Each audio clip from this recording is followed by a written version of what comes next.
Guillaume Poitrinal, je le connaissais quand il était promoteur. Je prends le mot à dessein. Lorsqu'il bâtissait.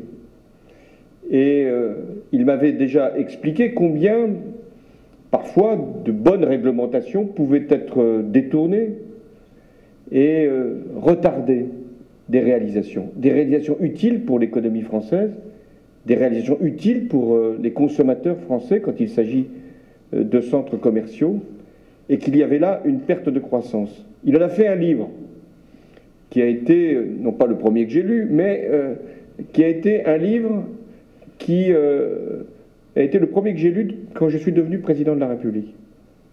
Parce que l'idée était toute simple. On cherche de la croissance. On améliore la compétitivité. Nous faisons en sorte de soutenir, lorsque c'est possible, la demande. Nous cherchons à faire en sorte qu'il y ait davantage d'investissements. Mais une manière de faire de la croissance, c'est de permettre que des projets qui devaient se faire dans 2 ans puissent se faire tout de suite. Si on gagne 1 an dans la réalisation d'un investissement, la création d'une entreprise, le lancement d'une infrastructure, une économie d'énergie, si on gagne 1 an ou quelques mois, c'est une croissance qui se fait tout de suite, sans qu'il en coûte quoi que ce soit aux contribuables, quoi que ce soit aux particuliers, puisque c'est l'entreprise le plus souvent ou une collectivité qui a déjà les financements et qui ne demande qu'à les utiliser. D'où le choc de simplification. Il fallait un choc pour qu'il puisse y avoir ensuite le mouvement.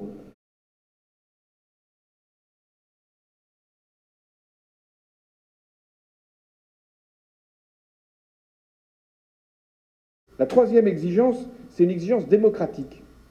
C'est faire que les citoyens soient plus à l'aise avec leur État ou avec les collectivités locales, que les citoyens puissent participer eux-mêmes à un certain nombre de choix, et notamment pour la simplification.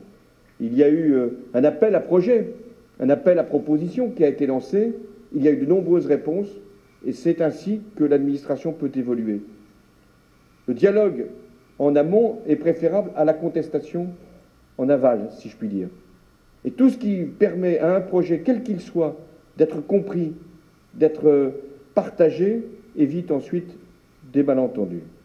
Donc les 3 principes de la simplification, c'est la compétitivité, c'est l'efficacité pour l'administration, et c'est la participation pour les citoyens et pour les entreprises.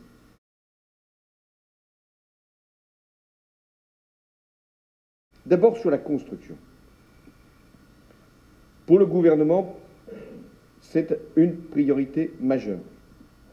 Nous devons avoir plus de croissance et une partie de cette croissance se trouve dans le bâtiment et les travaux publics, mais notamment dans le bâtiment.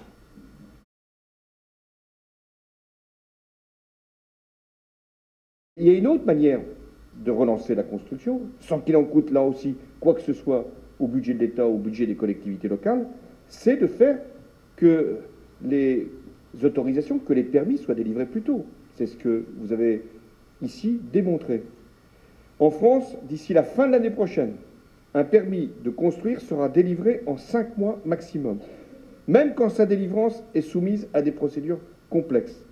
Là où aujourd'hui, il y faut plus d'1 an et parfois près de 5 ans. C'est arrivé, quand en plus se multiplient les recours. En réalisant plus vite, on construit plus tôt, on crée de l'emploi et de l'activité tout de suite. Deuxième exemple, le certificat de projet, qui permet de rassembler toutes les procédures associées à un grand projet économique avec une seule et même autorisation. Ce certificat de projet, d'ici à mai 2015, sera mis en place et il sera généralisé à tout le territoire.